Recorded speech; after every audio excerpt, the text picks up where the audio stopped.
perspective, just what's it been? I mean, you saw Luka up close in Toronto, but I'm assuming more of your watching has been highlights. What have you gathered just from him seeing his game so far this year? He's been unbelievable to me to watch. I mean, he is clearly the runaway winner already for Rookie of the Year. And to be honest, at the beginning of the season, he wasn't my pick. I thought Ayton, who's had a hell of a season for Phoenix, I thought he might be that much further ahead. And call me a skeptic as to whether the European game would translate to the NBA right away. I knew it would in time, but I didn't think he would have this impact this early. And he's been incredible to watch. I have watched a lot of Dallas games because of him, essentially. I mean, it's not just the highlights. And to me, what stands out is not just the scoring, but the maturity that he seems to have on the floor, his passing ability. I know it's one of the things Nick Nurse was talking about pregame as well, just the speed and the velocity at which he passes the ball sometimes, and just the way that he reads the floor and sees his teammates. He's been incredible, and certainly a reason to be unbelievably optimistic about the future for the Mavs. And there's been that it's been a talking point, not just here but nationally. Is does he deserve an All-Star appearance? So if you had to go one way or the other, which way would you go? I haven't put my list of reserves together yet, to be totally honest with you. And I probably would be hard-pressed to put him on the All-Star team right now. And it's not to say that he's not deserving, because, again, the numbers are there. His impact in Dallas is there. But I look at where Dallas is. And on one hand, you could absolutely convince me, and I'd be on your side in the argument of, well, if it weren't for what Luka's doing, where would the Mavs be, and would they even be in this hunt for one of those 7-8 slots in the Western Conference and kind of in the mix with all those teams?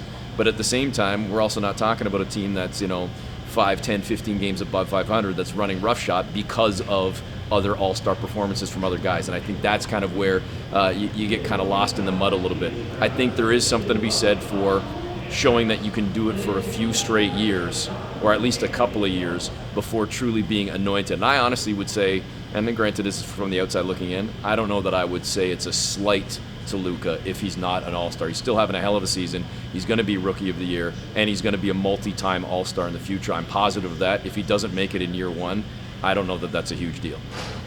If a guy like Anthony Davis or LeBron James is out, do you see that as the way for him to get in, kind of? Possibly, yeah, because then you start doing the numbers crunch and think about the options that are there, or more specifically not there because of banged up bodies. Then there's certainly a chance for him to get in. And I like the fact that he's going to be a part of the weekend either way, taking part in the skills competition, whether he's in the game or not.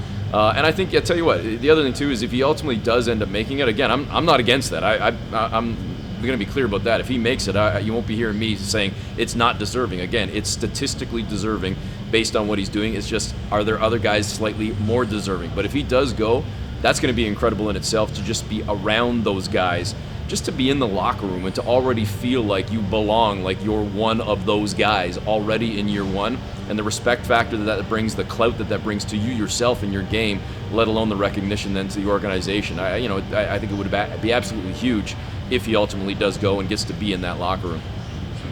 Is some Raptors questions. Yep.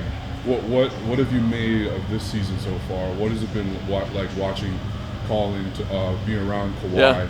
What has that experience been like? And Danny Green as well, kind of the hidden piece in that deal as well. Well, yeah, I mean, you say it when you talk about the hidden piece. I think, with no disrespect to Danny Green, I think a lot of people overlooked his potential contribution when he was included in that deal, and he's been an absolute, major positive for Toronto. He's become the best three-point shooter on the team, the most consistent three-point shooter on the team.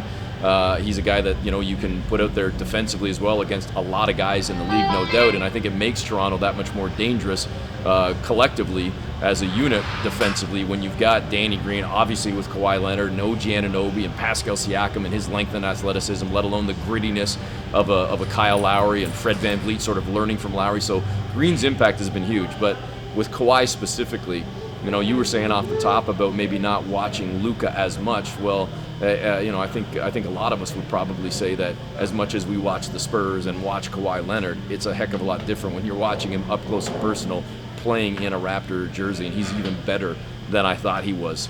His instincts defensively have just been incredible to watch, and his offensive game, I think at least in Toronto, has evolved even more than what it was in San Antonio, because I think he's more of a focal point offensively for Toronto than he was with San Antonio. He's a better three-point shooter than they thought he was, and he's been great at kind of playing in that mid-range, attacking the rim. It's and again I say this with no knock on DeRozan, who I like personally, let alone professionally.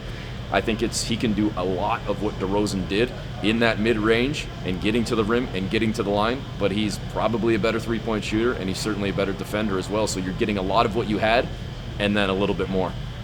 As a guy who's commentated on Raptors games for years and years, is it the first year without DeMar? Has it been weird without him? Yeah, I mean, again, I'll say, I don't want to sound cheesy about it, I miss him personally because he was a good guy, period. And he was certainly a good professional and a good player to deal with from the broadcast or from the media perspective. But then on the floor, it's been weird. I mean, certainly the first couple of weeks, the first month of the season, to not have number 10 out there, it was strange. And I think there has been some sort of a learning curve over the course of the year that I think is still going on. Fred VanVleet even said to me at practice on Saturday. He said, listen, I think we're 50 games into the season, 51 games in, and we're still trying to figure things out with Kawhi, with Danny, with the new starting lineup that includes Pascal Siakam, and obviously with Jonas Valanciunas out, and for the most part Serge Ibaka being in that starting lineup for 75% of the season. It's been an adjustment, and as good as the Raptors have been with 35 plus wins and counting, and one of the top records in the league, there still is an adjustment and a feeling out process going on where this team is still learning themselves, and I think that's all straight from losing a guy like DeRozan and the impact that brought on having the new guys coming in and just trying to get the chemistry locked down before the playoffs roll around. Last one for you. It's been a critique of the Raptors in the national media, in the American media, the past 3 or 4 years is a team that can't get it done in the playoffs. Yeah. Is your gut instinct right now? Obviously, you don't have a crystal ball, but do you feel like this is more likely than those other teams to be one of those teams that can go really deep in the playoffs, possibly the NBA Finals? Yeah, I mean, I don't want to make excuses for the team because the record is what it is. The results are what they are based on the last few postseasons. But I would also say, who's the guy that knocked them out of the postseason? It was LeBron James. And I mean, this would be the one critique I have is yes, okay, the Raptors were one of the top regular season teams. And yes, they've bowed out early in at least 2 of the last 3 postseasons based on what you wanted or what your expectations were. But again, it was LeBron James that knocked them out. The Celtics didn't advance past LeBron James. The 76ers didn't. The Wizards didn't. The Bucks didn't. The list goes on. No team has gotten past LeBron James in the Eastern Conference. So whether it's the Raptors in the first round, the second round, the conference finals, whatever it is, nobody has gotten by LeBron James. Now, all that said, there is no LeBron James in the East anymore. The Celtics, I still think, are going to be making noise by the end of the year. Obviously, Philly's played well. Milwaukee's rolling right now. And then, is Indiana going to be able to kind of keep things up in terms of their pace, no pun intended, with Oladipo out now? I think from that standpoint, the Eastern Conference has gotten better in terms of the number of teams that could contend, that could ultimately go to the finals. And Toronto's still one of those teams, but they no longer have, whether you want to call it the fact or the excuse, that LeBron James is in their way. So I think from that standpoint, I absolutely believe that Toronto has as good of a chance as anybody else of going to the finals and having a chance to maybe win it all. But at the same time, again, I'll say the competition's there, and I don't think it's going to be a cakewalk just because LeBron James is no longer in the conference.